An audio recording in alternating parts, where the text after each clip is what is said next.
E aí pessoal, tudo bem? Para quem não me conhece, eu sou o professor Diogo Expolador e eu tô começando agora uma série nova para vocês, que é a seguinte: aprenda a matemática do absoluto zero. Eu vou fazer uma série de vídeos explicando a matemática, começando pela matemática básica, indo até o avançado, para caso tu tenha dificuldade ou tenha algum problema, tu consiga acompanhar esses vídeos e acabe solucionando esses teus problemas, que tu consiga fazer as tuas questões, beleza? Então, se tu tem alguma dificuldade em matemática, acompanhe os vídeos que eu vou postar. Tô pretendendo postar no mínimo uma vez por semana, então toda semana entra no meu canal, confere lá se tem um vídeo novo e provavelmente vai ter, beleza? Então, uma vez por semana no mínimo, e se eu tiver inspirado, eu gravo mais. E bom, como é que vai funcionar essa série? Ela vai começar da matemática básica, né? E eu formatei o primeiro módulo da seguinte forma: são 14 aulas e a primeira vai abordar tipos de números e a reta numérica. E eu vou partir desse princípio, eu vou começar falando sobre os números, como é que se classificam os números, e vou indo bem do básico até o mais complexo. E esse é o primeiro módulo que eu decidi fazer essas 14 aulas, beleza? Então, se tu quiser dar uma lida nos assuntos, pode dar uma pausa e dar uma lida, eu não vou ler, senão vai tomar muito tempo, né? Mas o que importa é que a aula de hoje é sobre tipos de números e a reta numérica. Como eu disse, tipo de número e a reta numérica. Então, bora começar a aula. Bom, como vocês sabem, existem infinitos números. Existem muitos números, cada um com seu nome e cada um com a sua classificação. E existem vários tipos de classificação. Se o número é par, se o número é ímpar, se o número é positivo, se o número é negativo, se o número é primo. Existem várias classificações. Mas tem uma classificação maior que a gente chama que é a família do número, o conjunto que ele pertence. E cada número tem os seus conjuntos. E existem um número determinado de conjuntos, e é o que eu vou mostrar para vocês. O primeiro conjunto que a gente estuda quando a gente é bem pequenininho, lá no colégio, às vezes na creche, é os números naturais. E por que a gente chama de naturais? Porque eles participam do processo natural de contagem. É como a gente conta as coisas. A gente fala ali, tem 3 pedaços de bolo, tem 2 cadeiras, sabe? Esse processo natural de contagem, 1, 2, 3, 4, 5, claro, incluindo o zero, a gente só não inclui os negativos. Esse formato de contagem o mais primitivo possível, a gente chama de números naturais. E a gente usa, né, justamente para contar as coisas. Tem 2 pessoas, tem 5 pessoas, tem 10 pessoas.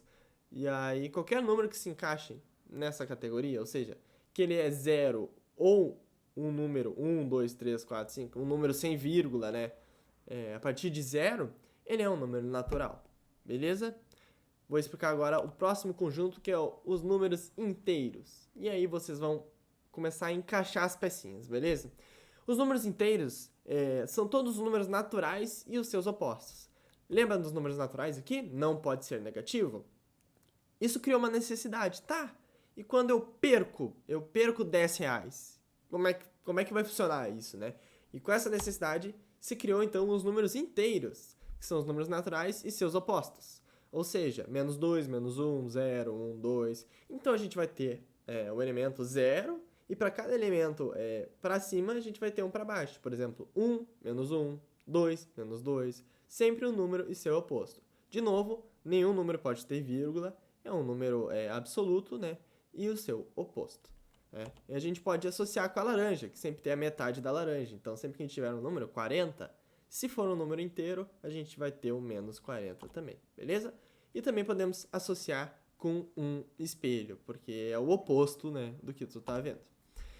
E aí entra uns números racionais, porque começou a criar uma necessidade da vírgula, né? Nem sempre vai ser uma medida inteira.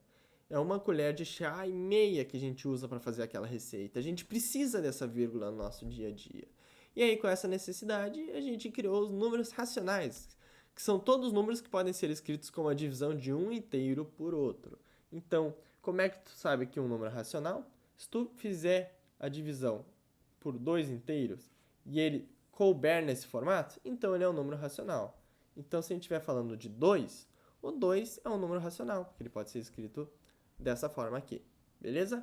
Então, continuando, temos alguns exemplos de números racionais, que é o 1 meio, que é 0,5, 1 quarto, que é 0,25, o menos 7 sobre 1, que dá menos 7, o 4,12, que dá 412 sobre 100, e 0,33333. Nota que esse 0,333 tem 3 pontinhos no final. Isso indica que esse número aqui, ele é infinito. Ele vai ser infinitamente 0,333 e vai ficar repetindo esse 3 infinitamente. E a gente consegue escrever isso no formato de uma fração, beleza? Então, por a gente conseguir escrever isso no formato de uma fração, a gente considera ele um número racional.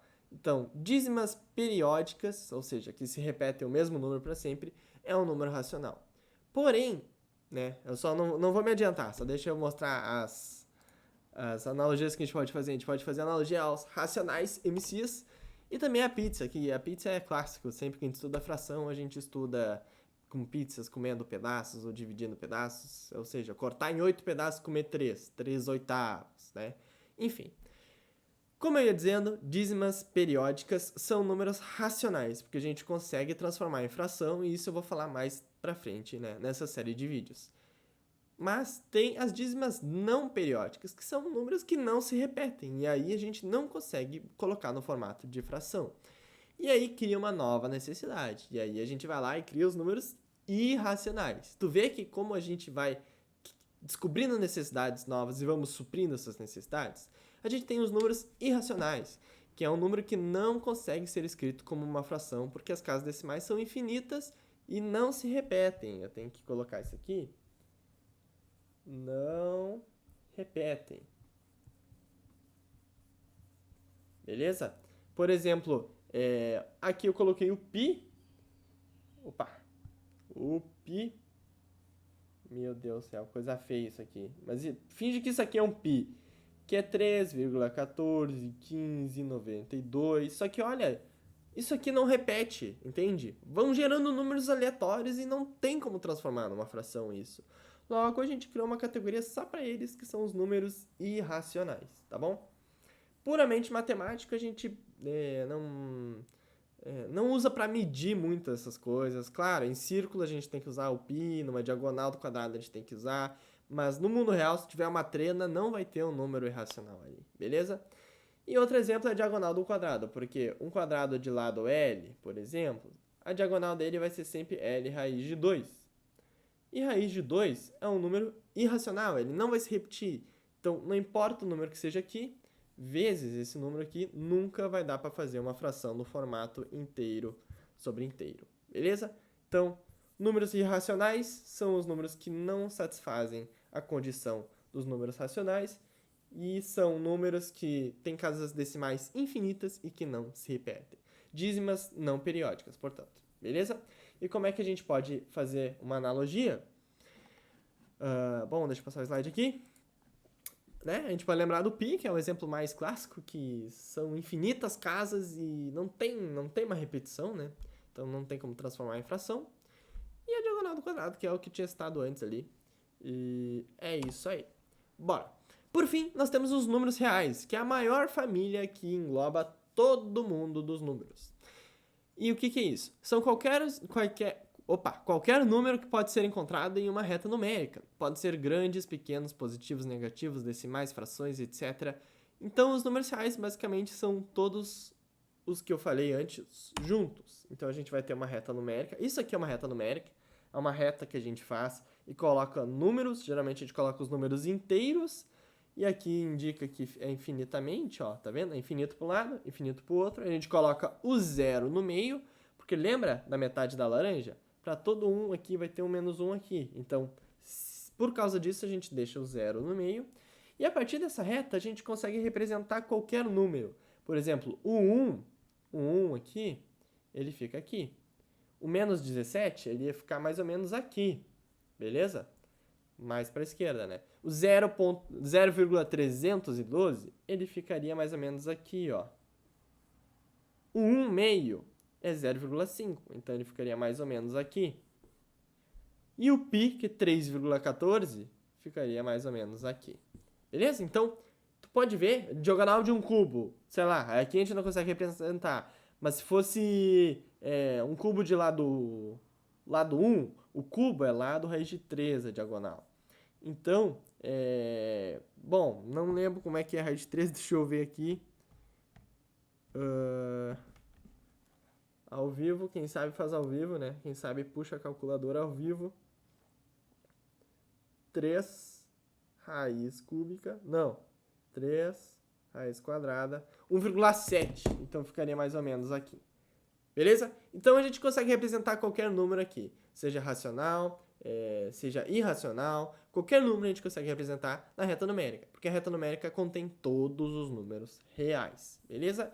Então, já temos o conceito de reta numérica e já temos as famílias dos números. O que nos falta? Falta a gente demonstrar isso de uma forma mais visual. Vou demonstrar uma forma mais visual para vocês. Pensa nisso no grupo dos números naturais, beleza? Que são o princípio natural da contagem. Então, ele é o grupo menorzinho, n, porque só contém os números zero e positivos, que não tem vírgula. Então, ele é um grupo pequenininho. Mas aí, criou a necessidade dos inteiros. Daí, foi criado os inteiros, que é um grupo maior que os naturais. Porque além do zero e dos números positivos, tem os números negativos agora. Tem todos os opostos dos números. Então, ele é maior que o n. O n está contido em i. Os naturais está contido dentro dos inteiros, beleza? Todo número natural é inteiro? Sim. Mas todo número inteiro é natural? Não, porque pode ser um número, por exemplo, menos 4, ele é inteiro e não é natural. Não é natural. Mas 4 é natural e é inteiro. Entenderam? N está contido em i, mas i não está contido em n, ok? Depois disso, vamos ver se vocês lembram qual é o próximo conjunto, a próxima família? Os racionais, que a gente representa por quê, beleza? Agora, os racionais englobam todos os números do i e do n, mais os números com vírgula. Então, ele é maior que os dois. Então, agora a gente tem que n, né? Temos um i e temos o q. O n está contido no i, que está contido no q. Então, todo número natural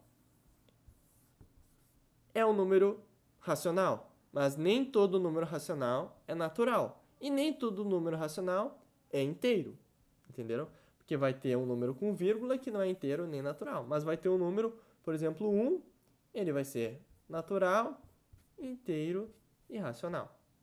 Beleza? Bora lá, então. Continuando, temos os irracionais, que aí não fazem parte desse grupo.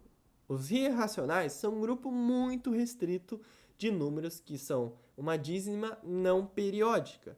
Então, ele não pode ser escrito na forma de fração, né? Então, ele não é um racional. Ele foi criado à parte para suprir nossas necessidades. Então, a gente não coloca no mesmo grupinho. A gente separa esses dois. Então, nenhum número desse irracional vai estar em algum desses, beleza? Nunca, nunca, nunca.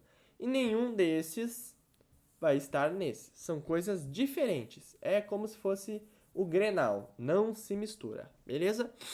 E por fim, temos números reais, que aí sim, qualquer número que seja ou n, ou i, ou qi, ou ir, ou seja, ou natural, ou inteiro, ou racional, ou irracional, qualquer número mesmo vai ser um número real, beleza?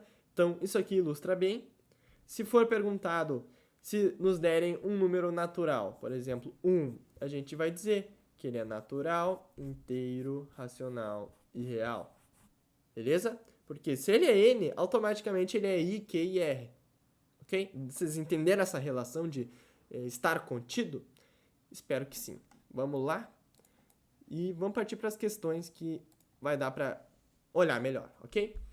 Vamos lá, o menos 3. Vamos classificar os números abaixo, começando pelo menos 3. O menos 3, ele é natural? Não, não é natural. Porque o natural é o princípio natural da contagem. 0, 1, 2, 3, 4, 5. Menos 3 não é.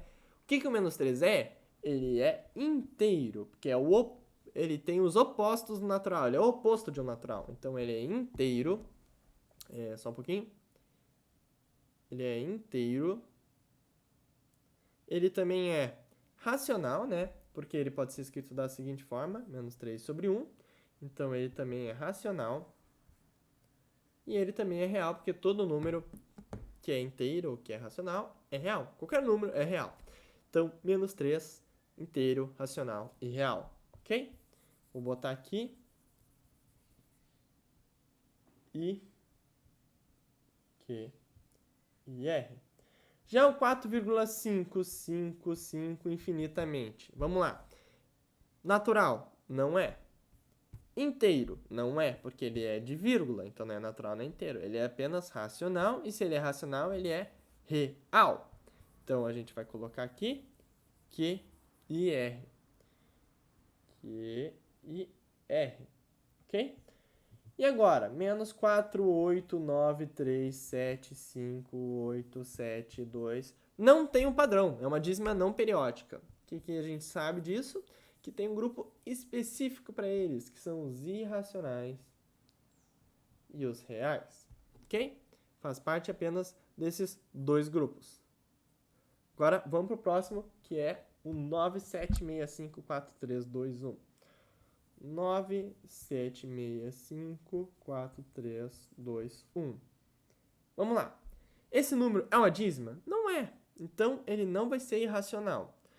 Ele vai ser racional. Por quê? Porque ele não é uma dízima não periódica, ele não está repetindo para sempre, tá vendo? Ó, não tem os 3 pontos. É só isso aqui mesmo. Então, isso aqui pode ser escrito, por exemplo, da seguinte forma. Vamos ver quantas casas para a direita tem. 1, 2, 3, 4, 5, 6, 7. Tem 7 casas. A gente poderia escrever isso, por exemplo, dividido por 1, 2, 3, 4, 5, 6, 7. Isso seria uma fração e estaria dentro da regra dos racionais. Então, a letra D é racional. E se ele é racional, ele é um número real. O 1, meu Deus do céu. O 1, vamos lá, ele é natural? É natural. Ele é inteiro? É inteiro. Ele é racional? É racional. Ele é real? Ele é real. Ele só não é irracional. Irracional é muito específico, galera. Lembra disso. Então, vamos lá. N, I, Q, R. Ok? Vamos lá. Menos 9 terços. Menos 9 terços. Opa! Menos 9 terços, ok? Vamos lá. Ele é um inteiro? Bom, vamos começar primeiro. Ele é um natural? Não é, porque se é negativo, não é natural. Ele é um inteiro? Sim! E aí que tá a pegadinha. Porque menos 9 dividido por 3 dá menos 3. Então é a mesma coisa que dizer que esse número é menos 3. E se esse número é menos 3, ele é um inteiro, tá? Ele só está escrito de outra forma. Então ele é um inteiro, sim. Ele é racional, como a gente pode ver. Ele só não é irracional e natural. Então ele é inteiro, racional e real. E que é. Opa, é. Beleza. Raiz de 2. Raiz de 2. Vamos lá. Raiz de 2 é uma dízima não periódica. Tem um grupo específico para ele que é dos irracionais. Então a gente vai colocar eles no irracionais e reais, porque ele está na reta real, né? Na reta numérica, desculpa. Bom, temos 5,678, 678, 678 e infinito. Ah, se é infinito, então é irracional. Não é. Lembra? Lembra que eu ressaltei para vocês? Tem que ser infinito e não periódico. Mas olha aqui, a gente tem um período aqui, ó. 678, 678, 678, 678. E vocês vão ver mais pra frente do curso que quando é periódico, a gente consegue transformar em fração. Então, se a gente consegue transformar em fração, isso aqui é um número racional e real. Beleza? Racional porque tem vírgula, dá para transformar em fração, e real porque ele pertence à reta numérica. Não é natural porque tem vírgula, não é inteiro porque tem vírgula, não é irracional porque ele é periódico, ele não cumpre a necessidade de não ser periódico, ok? Agora as duas últimas questões aqui. 1 sobre 45 está à esquerda ou à direita do zero na reta numérica? Beleza? Vamos desenhar uma reta numérica aqui. No meio fica o zero. Aqui menos 1, aqui menos 2, aqui 1, aqui 2. Beleza? O 1 sobre 45 está à esquerda ou à direita do zero na reta numérica? O que determina a esquerda e a direita da reta numérica? O sinal. Pode ver que para cá é tudo negativo e para cá é tudo positivo. Então, 1 sobre 45, ele é positivo ou negativo? Ele é positivo. Não importa por quantas vezes a gente divida um 1, ele vai ser sempre positivo, a menos que seja um número negativo que a gente esteja dividindo, beleza? Mas nesse caso, a gente está dividindo dois números positivos. Só pode dar um número positivo. A pegadinha é que 1 sobre 45 vai dar 0, alguma coisa. Deixa eu até fazer para vocês aqui. 1 dividido por 45 dá 0,022222. Então é um número pequeno. Mas quanto maior que a gente quanto mais a gente aumentar aqui, menor vai ser o número, mas ele nunca vai ser negativo, beleza? Então, se ele é positivo, é óbvio que ele vai ficar para a direita. Vou até colocar em azulzinho aqui. Direita. E menos 0,001, está à esquerda ou à direita do zero na reta numérica? Bom, não preciso nem falar nada, né? Aqui é um sinal de menos. Opa! Aqui é um sinal de menos, logo fica para a esquerda da reta numérica. Beleza? Então, confiram aí a resposta de vocês, que eu vou passar para o final da aula. Já entendemos as famílias, já entendemos os números, já entendemos a reta numérica. Era tudo isso que eu tinha planejado para a aula de hoje. É uma primeira aula, né? Então, queria agradecer vocês por estarem assistindo e convido vocês a continuarem assistindo. Tô planejando algo bem legal para criar uma base, né? Muitas vezes os professores nos colégios não abordam muito bem esses assuntos, né, de matemática mais básica, e aí sem a base tu não consegue ir muito longe. Então, convido vocês a continuarem acompanhando. Agradeço por terem assistido e também deixo o aviso para não esquecerem de deixar o like, que é importante para mim. Então, vejo vocês na próxima aula. Muito obrigado e até mais. Fui!